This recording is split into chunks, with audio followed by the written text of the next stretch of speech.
I am 74 years old, and the house still smells like the cedar paneling my late husband, Thomas, hammered into these walls in the summer of 1982. The scent is not a memory, it is a presence. It lives in the grain of the floorboards, in the weave of the curtains, in the marrow of my bones. It is woody, resinous, slightly sweet at first, then cloying, then suffocating, like breathing through a coffin lid. The kitchen table is scarred from 42 years of meals, knives, slammed fists, and the occasional bloody knuckle when Thomas got too deep into his rye.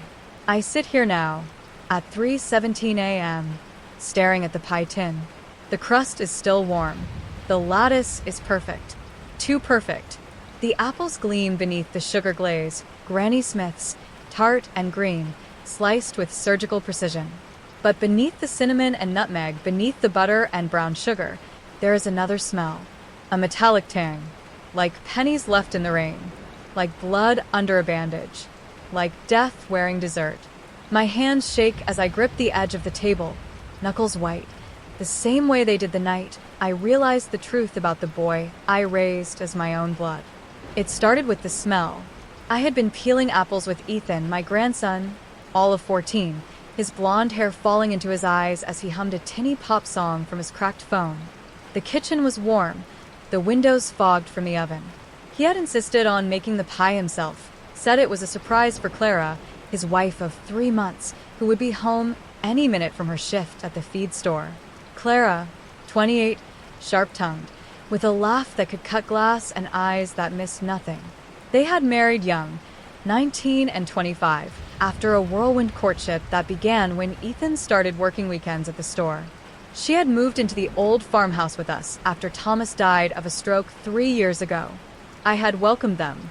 The house had felt too big, too empty, the cedar walls closing in like a tomb since my son, James, Ethan's father, dropped dead of a heart attack at 35, 10 years earlier. Ethan and Clara were my second chance, my lifeline, my family. Grandma, you gotta try a bite, Ethan said, sliding a generous slice onto the chipped blue plate, the one with a hairline crack running through the rim from when Thomas threw it during one of his rages in '89. His smile was all teeth, the kind that doesn't reach the eyes. I had seen that smile 1,000 times and never questioned it. It's my best yet. I hesitated. The smell was wrong. Not the apples, not the cinnamon. Those were there, layered in with nutmeg and a whisper of clove, but something sharper, acrid, metallic. It clawed at the back of my throat, curled into my nostrils like smoke from a chemical fire. My gut, honed by 74 years of surviving. Raising a son alone after Thomas's temper drove him to the bottle, nursing my mother through dementia in this very kitchen, burying my husband in the back field, screamed at me to stop. But Ethan was watching. His gaze was steady, unblinking, like a cat sizing up a bird. I had seen that look before, in fleeting moments over the 8 years since he came to me, but I had always brushed it off. He was my grandson, my boy. The one I had raised since he was 6, after his mother, my daughter-in-law, Lisa, overdosed on fentanyl and left him broken, mute, and hollow-eyed. I had poured every ounce of love into him, every sacrifice, every sleepless night, every penny I had saved for my nursing salary at the county hospital. How could I doubt him? How could I turn away from the child I had sworn to protect? Clara burst through the screen door then, her boots caked with mud from the fields, her flannel shirt damp with sweat, her dark hair pulled into a messy bun. "Smells like heaven in here," she said, tossing her jacket over the back of the ladder-back chair, the same chair Thomas used to slump in after a long day, his breath sour with whiskey. Ethan's eyes flicked to her, then back to me, and before I could think, before I could process the warning in my gut, I slid the plate across the table. "Here, Clara," I said, my voice steadier than I felt. "Ethan made it for you." She grinned, grabbed a fork from the drawer, the one that always stuck, warped from years of humidity, and took a big bite. "Lord, kid, you're gonna make me fat," she teased, chewing slowly, her eyes crinking with pleasure. Ethan watched her, his hands clasped behind his back, fingers twitching like they did when he was nervous. Or excited. I couldn't tell anymore. I stood by the pantry, pretending to rummage for sugar, my heart hammering against my ribs like a trapped bird. The smell was stronger now, metallic and bitter, curling into my lungs like a toxin. 10 minutes later, Clara was on the floor. Her scream tore through the house like a blade, raw and guttural, ripping the air apart. Her body convulsed, limbs jerking violently, spine arching off the linoleum, foam bubbling at her lips. White, thick, flecked with pink. Her eyes rolled back, white stark against her flushed face, and her hands clawed at the floor, nails scraping, leaving faint red trails in the wax. Ethan dropped to his knees beside her, his voice cracking as he yelled, "Grandma, call 911. She's dying." But his hands hovered over her, not touching, not helping, just watching. His face was a mask of panic, tears streaming down his cheeks in perfect rivulets, but something in it didn't fit. The tears came too fast, too perfect, like he had practiced them in a mirror. I dialed with trembling fingers, my eyes locked on him, my mind racing. "Stay with us, Clara," I said into the phone, my voice flat, mechanical, the nurse in me taking over. Strychnine poisoning suspected. Convulsions, foaming, dilated pupils. Hurry. The paramedics arrived in 7 minutes that felt like 70. They burst through the door, boots thudding, voices sharp with urgency. They pumped Clara's stomach with charcoal, jabbed her with diazepam, and loaded her onto a stretcher, her body limp now, her skin gray and clammy. One of them, a wiry man named Torres with a clipboard and a face like weathered leather, asked, "What did she eat?" I pointed to the pie, my voice flat. "Apple pie. Ethan made it." Torres's eyes narrowed as he scraped a sample into a vial, his gloved fingers careful, deliberate. Ethan was sobbing now, clinging to my arm, his grip too tight, his nails digging into my skin. "Grandma, why's this happening?" "I didn't do anything wrong." His voice was shrill, desperate, but his eyes were dry now, scanning the room, taking in every detail, the paramedics, the pie tin, the vial, the exits. I didn't answer. My mind was elsewhere, piecing together fragments I had ignored for 8 years. The dead chickens in the coop when Ethan was 8, their necks snapped, feathers strewn like confetti across the dirt. I had blamed a fox, even when the vet said it looked deliberate, spasms, rigidity, foam at the beak. The neighbor's dog, Old Shep, that vanished after barking at Ethan one too many times, its collar found buried in the back field, caked with dirt. The way my savings account dwindled after Ethan started helping with my finances, moving money to better investments I never saw. I had chalked it up to teenage mischief, to grief over his mother, to anything but the truth staring me in the face. I had been so desperate to be the grandmother he needed, the family he had lost, that I had blinded myself to the monster growing under my roof. At the hospital, Clara was stabilized but critical. The emergency room smelled of antiseptic, bleach, and despair, the fluorescent lights buzzing like hornets overhead. Dr. Anjali Patel, a grim woman with gray-streaked hair pulled into a severe bun and eyes that had seen too much, pulled me into a small consultation room. The walls bare except for a faded poster about hand-washing and a clock that ticked too loudly. "We found high levels of strychnine in her system," she said, her voice low, deliberate, each word a stone dropped into still water. "That's not something you find in apple pie by accident. It's a pesticide, highly controlled, used in rodenticides. Lethal dose is 30 to 120 milligrams. She ingested at least 200. Someone put it there deliberately." Ethan, standing in the hallway just outside the door, gasped, his hand flying to his mouth. "Strychnine? Grandma, how could that happen?" His voice was shrill, but his eyes were dry, calculating, darting to Dr. Patel, to me, to the exit sign glowing red above the nurse's station. Dr. Patel looked at me, her gaze piercing through the fog of my shock. "Who made the pie?" I swallowed hard, my throat dry as sandpaper. "Ethan did." Ethan's face crumpled, his knees buckling as he sank into a plastic chair bolted to the floor, the kind that squeaks when you shift your weight. "Grandma, You know I'd never hurt Clara. I love her." He grabbed my hand, his fingers cold, clammy, trembling. "You believe me, right? Tell them it's a mistake."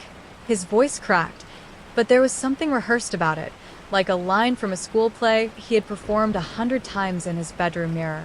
I didn't answer. I couldn't. My mind was a storm of memories, each one a shard of glass cutting deeper into the illusion I had built. The time Ethan was 10, and the goldfish in the tank floated belly up, their eyes cloudy, their bodies rigid.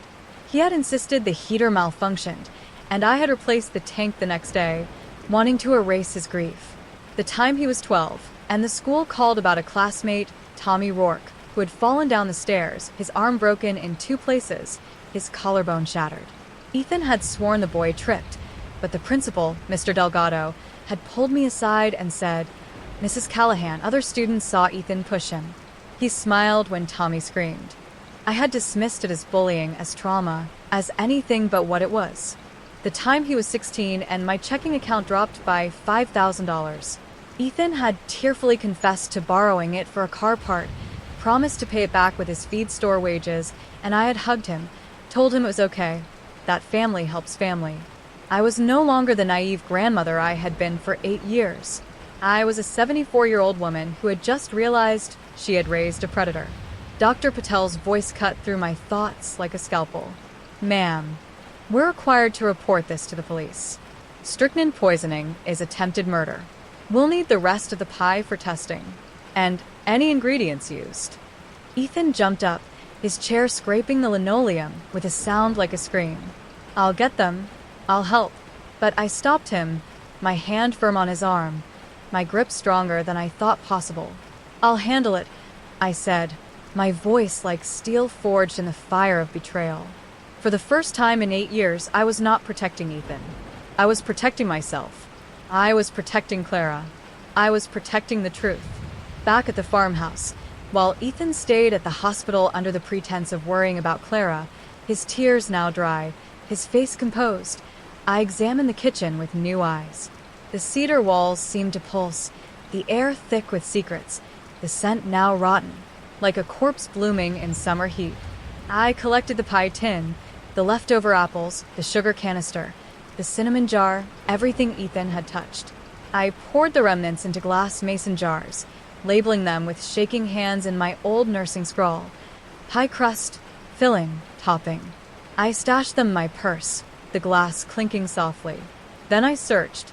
I started in the kitchen, tearing through cabinets, my fingers brushing against dusty spice jars, canned goods, the ancient Tupperware Thomas had hated. In a rusted tin behind the flour, buried under packets of yeast and a bag of stale raisins, I found it. A small glass jar, unlabeled, filled with white crystalline powder. I unscrewed the lid with trembling fingers and sniffed. Metallic. Bitter. Strychnine. My stomach lurched, bile rising in my throat. I sealed it in a plastic bag and kept looking. Under Ethan's bed, in a shoebox hidden beneath a pile of dog-eared comic books and a half-eaten bag of gummy worms, I found the first notebook. The cover was worn, the pages filled with his neat, slanted handwriting I had taught him when he was 7, holding his small hand in mine as he traced letters on lined paper. The entries dated back years, each one a confession, a trophy, a diary of a killer in training. October 12th, 2015, age 8. Asterisk gave the chickens rat poison from the barn. Mixed it with corn. They ate it fast. Grandma thought it was a fox. Too easy. They squirmed so much. Feathers everywhere. I laughed. Asterisk. June 3rd, 2018, age 11. Asterisk, Mr. Hansen's dog ate the bait. Strychnine in hamburger. He'll stop yelling at me now. Buried the collar deep in the backfield. Grandma never checks. Asterisk. November 9th, 2020, age 13. Asterisk, Tommy Rourke broke his arm. Pushed him down the stairs at school. He cried like a baby. Principal asked questions. I cried harder. They believed me. Asterisk. March 15th, 2022, age 14. Asterisk, Clara's been nagging about money. Started small doses in her coffee. 10 milligrams. She thinks it's migraines. Weak. She'll learn. Asterisk. My knees buckled. I sat on the floor, the notebook trembling in my hands, the cedar scent choking me like a noose. Clara was not his first target. She was just the latest. And I was next. I kept searching. The attic was next, a graveyard of memories. Thomas's old tools, James's baby clothes, Lisa's wedding dress yellowed with age.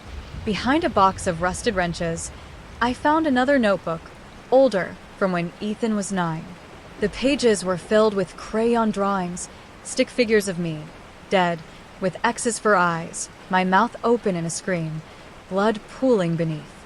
Notes in his childish scrawl. Asterisk grandma worth $2.3 million. House. Land. Pension. Insurance. Asterisk a life insurance policy on me for $3 million, taken out last year. My signature forged in Ethan's careful hand, practiced, no doubt, on the back of my grocery lists. My blood ran cold.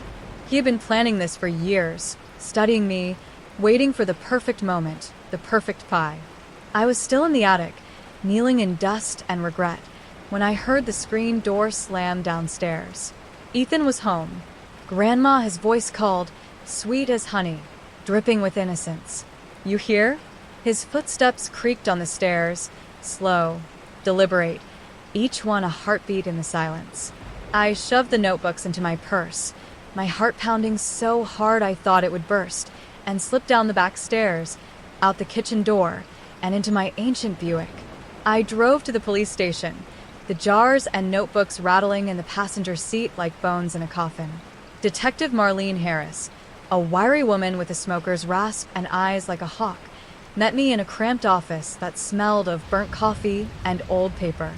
Mrs. Callahan, she said, taking the bag of evidence with gloved hands, tell me everything. From the beginning. I did. The pie. The smell. The switch. The strychnine.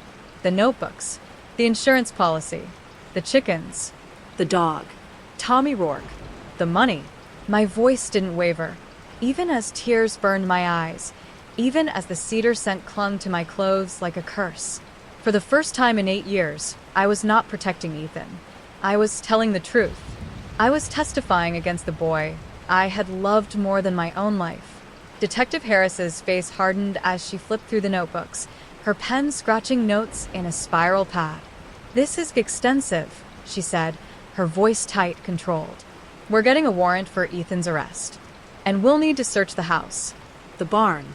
The fields. Everywhere. Can you do it without me there? I asked, my voice small, cracked. I don't want to see him in cuffs. He's still my grandson. She nodded, understanding in her eyes that had seen too many grandmothers betrayed by the children they raised. Go home. We'll handle it. But Mrs. Callahan, don't go back to the farmhouse tonight. Stay somewhere else. I didn't go home. I drove to the hospital, to Clara's side. She was awake, barely, her skin pale and waxy, her eyes sunken into her skull, IVs snaking from her arms like plastic vines. Eleanor, she whispered, her voice hoarse, raw from the tube they had pulled from her throat. Ethan, he did this. I know, I said, taking her hand, her fingers cold and limp. I'm sorry. I should have seen it. I should have stopped it. She shook her head, wincing as the movement pulled at the stitches in her scalp. He's clever. Fooled us both. But I found things, bank statements, in his name. My savings gone. $50,000. He was going to leave me, take everything. Said he'd make it look like I ran off with another man. I told her about the notebooks, the insurance policy, the years of lies. Her eyes filled with tears, not for Ethan, but for the life she had thought they were building, the little house they were saving for, the baby they had talked about. I loved him, she said, her voice breaking. God help me, I did. But he never loved me. He loved what I could give him, and what he could take. The police arrested Ethan that night. He didn't fight, didn't cry, just smiled as they cuffed him in the hospital parking lot, his eyes locked on the detective. "Grandma will fix this," he said, his voice calm, almost amused. "She always does." The trial was a nightmare that lasted 6 weeks. Ethan's lawyer, a slick man named Vincent Caldwell in a tailored suit paid for with my stolen money, painted him as a troubled teen, scarred by his mother's death, manipulated by a cruel wife who had married him for his inheritance. Ethan Callahan is a victim, he argued in his opening statement, his voice smooth as oil. A boy who lost his mother to drugs, his father to illness, and his grandmother to dementia. He acted out of desperation, not malice. But the evidence was ironclad. The notebooks, page after page of meticulous planning, each entry dated, timed, and signed with Ethan's looping initials. The strychnine, traced to a feed store where Ethan had worked last summer, signed out under a fake name. The forged documents, the insurance policy, the drained accounts, mine, Clara's, even the church's charity fund. Witnesses from his past. A teacher who had caught him torturing a classmate's hamster in the bathroom, its tiny body rigid with poison. A cousin who had seen him steal from her purse at a family reunion. A neighbor who had found her cat dead in the yard, foam at its mouth, after Ethan played with it. Clara testified on day 12, her voice shaking but clear, her hands wrapped in bandages from where she had clawed the floor. "He threatened me," she said, her eyes fixed on Ethan, who smiled back from the defendant's table. "Said if I told Eleanor about the money, he'd make sure I didn't talk again. He showed me a jar of powder, said it was for rats. I didn't believe him until I woke up here, dying." I testified on day 21. The courtroom was stifling, the air thick with tension, the cedar scent replaced by the stale smell of sweat and fear. I told them everything, how I had loved Ethan, sacrificed for him, ignored the signs. How I had found the notebooks, the poison, the truth. I thought I was saving a broken child, I said, my voice steady despite the ache in my chest, despite the tears I refused to let fall. I was raising a killer, and I almost died for it. Ethan stared at me the whole time, his smile never wavering, like he was proud, like this was his masterpiece. The jury took 2 hours. Guilty on all counts: attempted murder, conspiracy to commit murder, fraud, animal cruelty, theft. Life in prison, no parole. 5 years later, I am 79, living in a small cedar-free cottage in Vermont. The walls painted pale blue, the windows wide open to the pine-scented air. I sold the farmhouse, the land, the memories, everything tied to Ethan. I started a nonprofit, the Second Sight Foundation, helping elderly folks spot financial and emotional abuse by family, teaching them to trust their gut, to question the perfect grandchild, the loving smile, the too sweet pie. I adopted a dog, Scout, a scruffy mutt with one blue eye and one brown, who sleeps at my feet every night and barks at shadows. I visit Clara sometimes. She's remarried to a quiet carpenter named Paul, happy, cautious, expecting their first child. We don't talk about Ethan, but we don't need to. We survived him. I got a letter from the prison last month. Ethan's handwriting, neat as ever, on prison stationery. He's found God, he says. Wants to make amends. Wants me to visit so he can explain. I burned it in the fireplace. Watched the flames eat his words, the smoke curling up the chimney like a soul finally freed. Some people don't change. Some people aren't people at all. Scout barks at the door and I smile, letting him out into the snow. The air is crisp, clean, alive. No cedar. No lies. Just me, my dog, and a life I am finally living for myself.